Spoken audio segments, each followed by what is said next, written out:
Bonjour à tous, bienvenue au balado Près de toi. Aujourd'hui, on en apprend davantage sur le DEP en finition de meubles et d'unités architecturales avec Karine et Sophie, enseignantes et diplômées du DEP. Alors, bonjour à vous deux, ça va bien? Ça va bien, toi? Merci. Oui, donc est-ce que vous aimeriez vous présenter un peu à tour de rôle? Oui, je vais commencer. Mon nom est Karine Saint-Louis. Je suis enseignante au CFP des Moulins depuis 15 ans. J'enseigne le DEP de finition de meubles et de mobilier architectural. C'est un des plus beaux DEP que nous avons au centre, selon moi. Salut, moi je suis Sophie, finissante et nouvellement diplômée justement de finition de meubles. Et effectivement, Karine, je suis bien d'accord avec toi. Finition, c'est un des plus beaux métiers. Puis justement, Sophie, qu'est-ce qui t'a amené à choisir ce DEP-là? Bien des choses. Avec mon ancienne école où ce que j'étais, on pouvait faire des stages d'un jour et tout ça. Et comme l'ébénisterie, j'aimais ça aussi, mais peut-être pas assez pour en faire un métier 100%. Il y avait la finition qui était suivant ce métier-là. Alors, élève d'un jour a été pour moi une révélation. Ça a été Karine qui a été ma prof qui m'a réceptionnée à l'école et j'ai adoré. Ça a été une expérience formidable. Ah, c'est vraiment le fun. Puis est-ce que c'était un choix évident pour toi? Oui, disons que c'est quelque chose qui prend beaucoup de créativité pour ça et ça m'a... Comment je peux dire ça? J'ai comme redécouvert une petite partie de moi qui était plus enfouie, j'ai l'impression, et ça m'a fait ressortir une belle personnalité que j'ai adoré ça. Franchement, là, ça vaut la peine de découvrir ce petit DEP. Est-ce que tu avais envisagé d'autres parcours avant?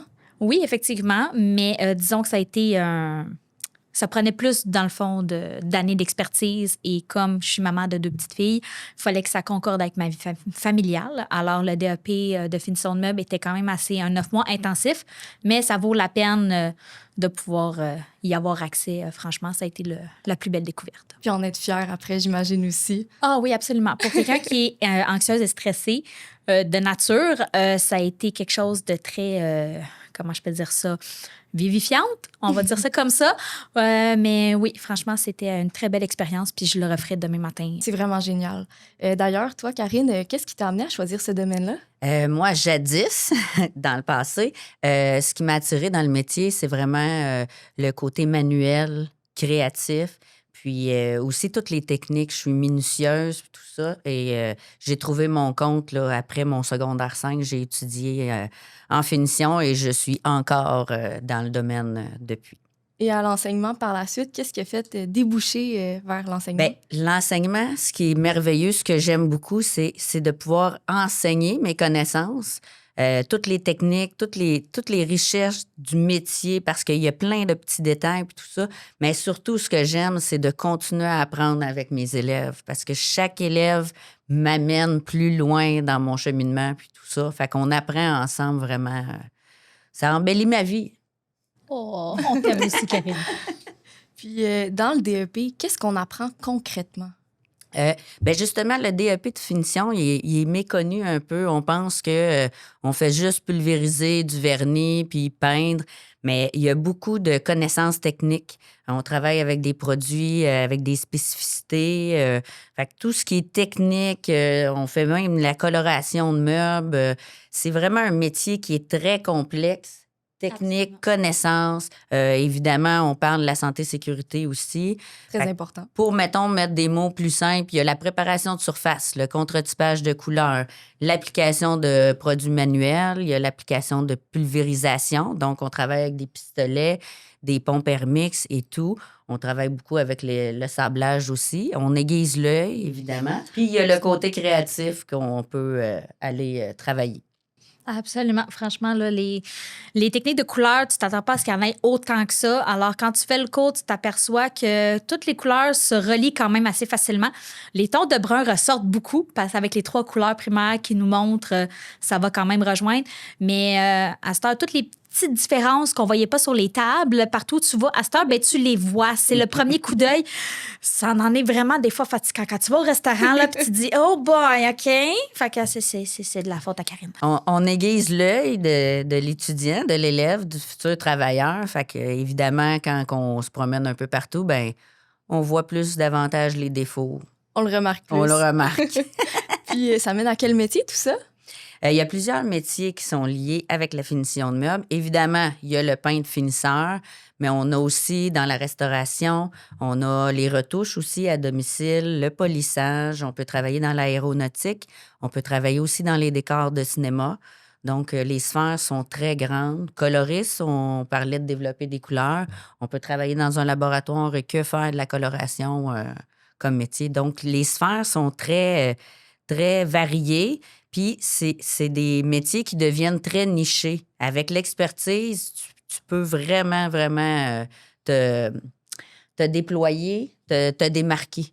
Puis te spécialiser aussi, je pense, dans certains domaines. Vraiment, là, c'est assez spécial. Là.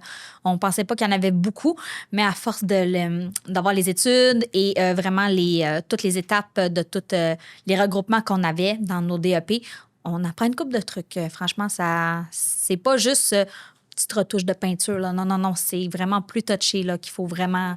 Oui, absolument. Tu sais, pour ta définition de couleur, il faut que tu sois capable de dire c'était quoi la couleur qu'il y avait avant. Puis non, c'est pas juste une petite affaire. C'est vraiment un très, très beau métier. Puis qu'est-ce qu'il y en a des stages dans le DEP? Il y a des stages à la fin de la formation de 3 semaines qui vont en entreprise. C'est vraiment très enrichissant. Ils font la recherche d'emploi, on regarde le CV. Justement, là, on cible un métier vraiment là, sur notre CV. Fait que, il faut vraiment l'aménager en fonction de qu'est-ce qu'on a aimé durant le DEP, dans quoi je veux m'en aller, puis où est-ce que j'ai bien performé, où est-ce que je veux me spécialiser. Donc, après ça, ils font les 3 semaines en entreprise, qui est une expérience, selon moi, Sophie, formidable. Très enrichissante. J'ai fini mes 3 semaines de stage. Moi, j'ai eu la chance de le faire à Direct Glass Shop, une très belle entreprise québécoise et de très beaux meubles en passant. Mais la personne qui nous a formés, c'est Justin, et a été formidable avec nous autres, très... comment je peux dire ça, très ouvert d'esprit, disons, il nous montrait autant comment que lui pouvait performer et tout ça, mais il était content de nous avoir parce qu'en sortant de l'école, on applique les techniques qu'on a reçues. On n'arrive pas juste là puis qu'on fait n'importe quoi. C'est vraiment, ça prend une technique pour chaque chose. Pulvérisation aussi, c'est pas juste pour le fun, tu fais ça comme ça. Il y a vraiment des techniques qu'il faut appliquer. Puis à cette place-là, on était ouvert. Franchement, on a eu une très belle expérience d'entreprise là-bas. Franchement, je le recommande pour tous les étudiants qui vont venir faire finition. S'ils sont capables d'aller faire un stage là-bas, ça vaut le détour. Personnellement, là, c'était la meilleure place que je pouvais pas avoir pour un beau 3 semaines de stage. En étant à Terrebonne, il y a beaucoup d'entreprises ici, dans le domaine du bois puis de la finition de meubles. Et on a une belle collaboration avec les entreprises d'ici. Donc, on a une liste de références avec lesquelles on fait affaire puis tout ça. Donc, l'élève, il n'est pas laissé à lui-même puis trouver son entreprise. Évidemment, il peut la trouver. Et ça peut être dans son coin, dans sa région et tout ça. Mais on a quand même une liste avec des entreprises qu'on connaît. C'est vraiment le fun que les entreprises veulent participer à ce point-là. C'est ça qui nous ouvre l'ouverture sur le métier. Oui, vraiment. Puis d'ailleurs, Sophie, est-ce que tu peux nous expliquer c'est quoi une journée typique dans la formation? Disons qu'on arrive en classe, on place nos choses, on a tout un établi qu'on a à nous autres, où on met nos choses, on a des casiers en arrière où on dépose aussi toutes nos choses de peinture et tout ça, nos contenants. Comment je peux dire ça, une journée typique? On rentre, le prof est là, il nous explique un peu c'est quoi les tâches qu'on a à faire, tout dépendamment de la compétence dans laquelle on est rendu. On sort nos choses, on prépare nos affaires. Puis, tout dépendamment, on est souvent des projets personnels, mais en but avec la compétence. Fait qu'à mettons comme meuble neuf, dans le fond, les personnes en ébénisterie, eux autres, ils font comme des grandes bibliothèques. Nous, on va sélectionner la nôtre. Soit qu'on peut payer et garder pour nous à la maison ou qu'on peut directement revendre directement à l'école. À partir de là, ben là, on aiguise justement notre œil. On vérifie les choses, on choisit nos couleurs et tout ça, puis ça fait partie de l'examen. Fait que tout dépendamment de ce qu'on fait, de la compétence qu'on a, le décapage, c'est la même chose, mais il faut toujours avoir justement santé, sécurité avant tout, nos bottes, nos lunettes, nos sarraux ou nos tabliers qu'on a. Ça, c'est la règle d'or quand on rentre. Là. Si tu n'as pas ça, tu ne rentres pas dans le cours. C'est quelque chose qui est obligatoire pour rentrer directement dans la porte pour l'ébénisterie parce qu'on est jumelé avec les deux. Fait qu'il faut passer dans les deux. Fait que pour pas qu'il arrive d'accident ou quoi que ce soit, c'est quelque chose qui est primordial. La sécurité, toujours important. Absolument. Puis, qu'est-ce qui t'a le plus surpris dans la formation? Qu'est-ce qui m'a le plus surpris? Les connaissances techniques, peut-être, pratiques. La pratique, surtout. Pour produit de finition, c'est une compétence qui est remplie de connaissances à apprendre. Par exemple, pour un meuble pour enfants, on ne mettra pas le même vernis qu'on va mettre sur des marches d'escalier d'une propriétaire de 2 Danois, mettons. Fait que, tu sais, c'est de comprendre le produit, tel avantage, tel inconvénient. Il est conçu pour ça, il n'est pas conçu pour ça. Ça, je dirais que c'est la compétence où est-ce que les élèves là, font Oh, OK, la finition n'est pas que du coloriage de meubles. Non, c'est ça, effectivement, parce que tout a une spécification. Tout meuble a sa spécialité, où est-ce que tu vas le mettre, c'est quoi l'utilité que tu vas en faire aussi. Fait que ça, c'est important de mettre les bons produits, des fois, tout dépendamment aussi du client, la bonne couleur. Alors, ça, c'est quand même assez technique, disons. Il y en a beaucoup de compétences que j'ai beaucoup aimées, que j'ai appris comme à me révéler beaucoup là-dessus. Je pensais pas que j'avais autant un côté aussi créatif que ça, personnellement. Mais disons que ça a été une belle découverte de soi. C'est vraiment génial. Puis dans le fond, j'imagine que qu'est-ce que tu as préféré de ta formation? Ce serait un peu les aspects techniques, tout ce qu'on apprend. Absolument. Tout ce qui était vraiment été théorie, là, je ne pensais pas autant, pas apprécier, mais vraiment découvrir autant de choses que ça. Parce que tu dis, c'est la finition, tu sais, c'est pas grand-chose. C'est quand quelqu'un ne connaît pas nécessairement ça, on n'a pas appris à le découvrir. Mais j'ai l'impression que chaque compétence était capable de nous amener quelque chose qui a comme révélé un petit côté différent de nous pour mon DEP, en tout cas comme moi, chaque compétence m'a amené quelque chose de plus que je ne pensais pas nécessairement connaître sur moi-même. Mm-hmm. Si je peux ajouter quelque chose aussi, le fait qu'on travaille par projet, je pense que chaque projet devient notre chef-d'œuvre. On apprend, on évolue. Donc, le projet suivant, on a des expériences différentes. Fait que chaque projet devient un projet unique en son genre, je pense. Un bel œuvre d'art. Ouais. On peut être fier. Oui, effectivement. Puis, Karine, dans ton travail, dans l'aspect plus enseignement, c'est quoi que tu préfères? Bien, comme je le disais tantôt, là, moi, ce que j'adore, c'est vraiment, je suis quelqu'un qui offre, je donne mes connaissances, puis je partage beaucoup ce que je connais, mais aussi j'aime apprendre encore aujourd'hui. Donc, quand un élève m'apporte une information, « Ah, Karine, j'ai vu ça sur Internet, j'aimerais ça l'essayer », bien, je suis go, on y va, on l'essaie, on fonce, on trouve des nouveaux produits à cette heure, puis tout ça, c'est vraiment le fun, là. J'apprends avec chacun d'entre eux, hein, on est toutes des petites bébites différentes, fait que, tu sais, c'est les côtoyer régulièrement. Mais ce que j'aime le plus, c'est de voir leur courbe de progression. Ah ouais, au final. Ouais, Hein? au début de « Ah, Karine, je suis correcte », puis tout ça. Puis à la fin, tu sais, d'être sûr d'eux à chaque projet qui avance. Puis, tu sais, j'ai réparé ça, mon défaut, il n'est plus là, il n'est plus apparent. Puis tout ça, c'est une belle progression. Puis les défis que tu observerais le plus souvent chez les élèves, ce serait à quel niveau? Ben, la partie, comme on disait tantôt, là, la théorie, on essaie de l'emmener, tu sais, vraiment de donner de la théorie, mais de la mettre tout de suite en pratique pour vraiment, parce que c'est un métier qui est, tu sais, c'est pas quelque chose qu'on apprend ou qu'on a la chance d'évoluer dans notre vie de tous les jours. Les produits, tu sais, oui, on a de la peinture sur les murs, puis tout ça, là, on essaie de faire des références avec le quotidien, c'est plus difficile. Mais je dirais de foncer. Oui. Oui, d'écouter, foncer, essayer, puis de participer, poser De des ne pas questions. avoir peur non plus de se tromper aussi, tu sais, parce que tout dépendamment des produits, il y en a beaucoup que on peut juste comme l'enlever puis le recommencer. Fait que c'est vraiment justement de foncer, de ne pas avoir peur, d'essayer puis de poser les questions qu'il faut. Il n'y a aucune question qui va être niaiseuse dans le cours de finition. D'acquérir de la confiance aussi. Oui, Effectivement. absolument. Puis au quotidien, quel outil ou matériau vous utilisez le plus? C'est sûr que tantôt, on parlait de la préparation de surface, qui est une des étapes les plus importantes avant de mettre une teinture puis un vernis. Donc, on va travailler souvent avec des sableuses orbitales, électriques, tout ça. On a maintenant des produits innovants qui se développent à tous les jours. On a des nouvelles tendances, donc il faut suivre les nouvelles tendances. On a des machines au laser maintenant pour décaper. On a la robotisation aussi qui commence à entrer dans le marché. Donc, on a des robots pour le ponçage, le polissage, la pulvérisation, tout ça. Et on le voit dans nos entreprises. Donc, on va l'enseigner dans le nouveau programme là, cette année. Puis au niveau des outils, pour toi, Sophie, quand tu as commencé le DEP, est-ce qu'il y en avait un qui te faisait le plus peur ou qui t'a le plus impressionné, que tu avais hâte d'essayer? Ça a été vraiment de la pulvérisation, honnêtement, d'utiliser vraiment le fusil et tout ça. Et le scellant, la laque qu'on utilise aussi, c'est pas quelque chose qui m'était énormément familière. Alors ça a été quand même une belle découverte. Puis avec le stage en entreprise, ça aussi, on y a accès souvent.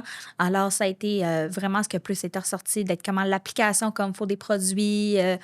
Vraiment, là, ça a été une belle découverte pour moi. Pour toi, Karine, on parlait beaucoup de l'arrivée des robots là, dans le domaine. Il y a beaucoup d'avancées technologiques, j'imagine aussi. Oui, justement, là, c'est ça. Je parlais de produits innovants, le décapage au laser, on le rencontre, et évidemment, la robotique dans la finition de meubles. Ça évite aussi les blessures, toute la vibration aussi pour les sableuses aussi. On a des nouvelles. La machinerie est vraiment plus intéressante. J'imagine qu'il faut se garder à jour quand même assez régulièrement. Absolument, absolument. Puis la collaboration avec les entreprises nous permet ça.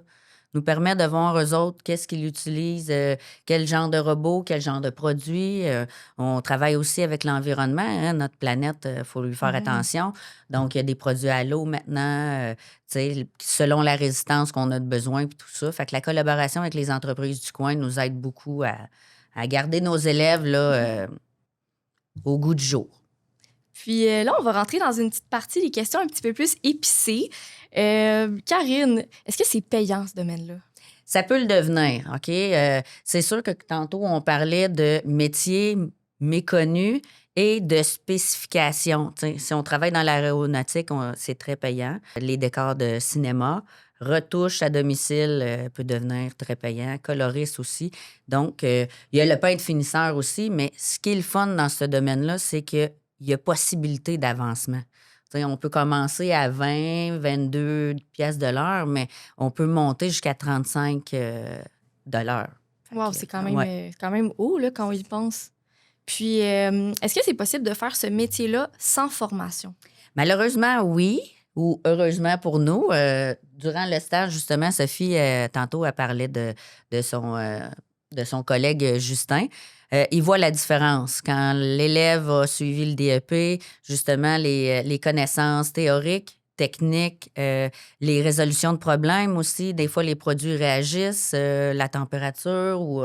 fait que, tu sais, pour vrai, la différence, c'est vraiment toutes les connaissances techniques, théoriques. Et, justement, tu sais, on disait tantôt que c'est pas juste faire de la peinture. Tout ce côté-là, pour que ça soit sécuritaire, l'application, la technique, la distance entre le pistolet puis votre meuble, tout ça, c'est plus complexe qu'on pense. Puis de ton côté, Sophie, pourquoi tu trouvais important de te former à ce niveau-là? Ben comme disait Karine, c'est facile pour monsieur, madame, tout le monde qui arrive puis qui dit « Ah, je veux faire ça ».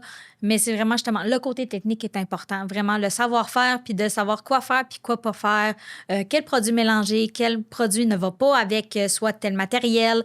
Le bois aussi, il faut connaître un peu les bois aussi parce qu'il y a des teintures des fois qui vont faire plus ressortir qu'un côté jaune, d'autres un côté plus rouge ou tout dépendamment avec le soleil aussi, ça va jouer au complet. Fait qu'il faut vraiment savoir. Les petits détails font la différence, je pense, pour un finisseur de meubles. Fait que pour moi, je trouve que c'est important que le monde aille suivre le cours. Ça apporte des connaissances tellement importantes à savoir qui peuvent nous apporter plein de petits détails dans le futur aussi. Là. Absolument. Puis, quel a été le moment le plus stressant ou excitant de ton parcours? Oh mon Dieu, le plus stressant pour moi, mon Dieu, comme je disais, moi, qui est quelqu'un qui est anxieuse dans la vie, ça a été le plus stressant, ça a été pour moi, ça a été comme les examens théoriques. Ça a été vraiment quelque chose pour moi d'énormément stressant. Parce que j'avais beau étudier, il n'y avait rien qui restait, on dirait. Là. J'avais comme le syndrome de la page blanche. Fait que pour moi, c'est ça qui était énormément stressant. Mais quand mes profs me posaient des questions, j'étais capable de tout répondre, être tellement aisée dans ce que je faisais. Mes profs me regardent et disent, ben là, pourquoi? J'ai dit, je sais pas pourquoi. C'est ça. Fait que, mais non, ça a été vraiment le plus stressant. Puis le plus le fun, je vais dire, c'est vraiment l'accomplissement de ce que j'ai fait. Vraiment, tous les meubles que j'ai pu faire, que j'ai pu retoucher, que j'ai pu restaurer. Puis les recherches qu'on doit faire aussi par rapport aux meubles que tu as. Tu sais, quand on fait la compétence de restauration, tu sais, moi, j'ai eu la chance d'avoir un beau meuble radio dans les années 1970. Alors, ça a été une belle découverte de faire la recherche, de voir d'où ça vient, c'était quoi les meubles, dans quel temps. Ça a été fait aussi pour faire la restauration, pour garder le meuble antique. Pas juste faire une restauration, puis il faut dire leur peinture au complet, mais vraiment juste faire les petits touch-ups que ça prend pour l'embellir et lui redonner sa beauté d'antan, comme on dit. C'est vraiment beau de voir toute la fierté là, que je peux voir dans tes yeux au final après avoir accompli tout ce beau DEP-là. Là. Franchement, c'est vraiment génial. Merci beaucoup. Puis pour les évaluations, là, je veux rassurer tout le monde, là, on évalue sur qu'est-ce qu'on vous a appris. On vous prépare à l'évaluation, mais oui, c'est comme faire un balado, ça peut être stressant. Fait qu'une évaluation, c'est comme ça aussi. Mais vous êtes préparés, on vous encourage là-dedans, puis vous n'êtes pas seul. On est bien encadré aussi, tu sais. Fait que même pendant les examens, tu as des questions à les poser, tu y vas. Puis s'ils sont capables de te répondre sans nécessairement te donner la réponse qui va avec, sont toujours là à l'écoute. C'est ça qui est le fun. On piège pas les élèves. Non. On veut juste savoir s'ils savent l'information. Effectivement. On va passer à des petites questions à rafale. Vous pouvez répondre, en fait, ça va être un vrai ou faux. Donc, vous pouvez répondre comme vous voulez, une des deux, là, ou les deux même, plus vite que vous pouvez. Donc, vrai ou faux, les finisseurs de meubles travaillent uniquement sur des meubles en bois. Faux. Vrai ou faux, la finition consiste seulement à appliquer de la peinture ou du vernis. Faux. Vrai ou faux, les finisseurs de meubles doivent connaître les propriétés des différents types de bois et matériaux. Vrai. Encore une fois, vrai ou faux, il faut être très minutieux et patient pour réussir dans ce métier. Vrai. Ce métier nécessite aucune créativité. Faux. Les finisseurs de meubles peuvent travailler dans les ateliers, des chantiers ou des entreprises de design intérieur. Vrai. La finition d'un meuble peut parfois prendre plusieurs jours. Vrai. Il existe peu de débouchés sur le marché du travail. Faux. Donc, ça l'englobe un peu tout ce qu'on a dit tantôt. Si vous aviez en fait un conseil à donner aux élèves qui se demandent s'ils veulent faire le DEP, qui se cherchent un peu là, dans la vie, ou même qui sont déjà inscrits, puis avant de commencer la formation, ce serait quoi? Pour ceux qui sont inscrits, je vous dirais de soyez curieux, posez des questions, soyez patient avec vous aussi. Ça prend de la patience aussi pour faire la finition de meubles. Ceux qui hésitent à se lancer dans le DEP, je vous dirais, lancez-vous. Vous allez apprendre un métier concret, vous allez apprendre plusieurs techniques, puis vous allez pouvoir sortir votre côté créatif. Je suis vraiment d'accord avec toi, Karine, par rapport à ça. De ne pas hésiter, puis d'y aller. De prendre le risque. Ça coûte rien, puis tu vas découvrir un des plus beaux métiers sur la planète. C'est vraiment beau. C'est ce qui conclut, en fait, notre petite rencontre d'aujourd'hui. C'était vraiment un réel plaisir d'en apprendre davantage sur le DEP en finition de mobilier et d'unité architecturale. Puis, si jamais il y a des personnes intéressées à suivre le DEP, où est-ce qu'ils peuvent aller s'informer? Allez sur le site du CFP des Moulins. Vous allez avoir les programmes qui sont offerts. Vous avez les stages de validation aussi. Donc, vous allez pouvoir cliquer sur le DEP. Vous allez voir toutes les compétences que vous allez étudier si vous venez. Vous avez le stage d'un jour aussi qui est super intéressant. Puis là, tu sais, vous venez me voir ou mes collègues. Donc, c'est vraiment le fun. Puis venez nous voir. Il y a les portes ouvertes, évidemment. On est un beau centre. Venez-vous-en. Absolument. Franchement, c'est le DEP de finition de meubles, justement, par le CFP des Moulins, c'est vraiment une des meilleures places. Puis le stage d'un jour, faites-le. Ayez pas peur de les essayer, puis ça va vous dire si vous allez avoir la touch ou pas. Mais même malgré ça, essayez-le pareil. Dans le pire des cas, vous choisirez autre chose par la suite, mais essayez-le. Ça vaut la peine. Un grand merci, les filles. C'était vraiment agréable. Merci à toi.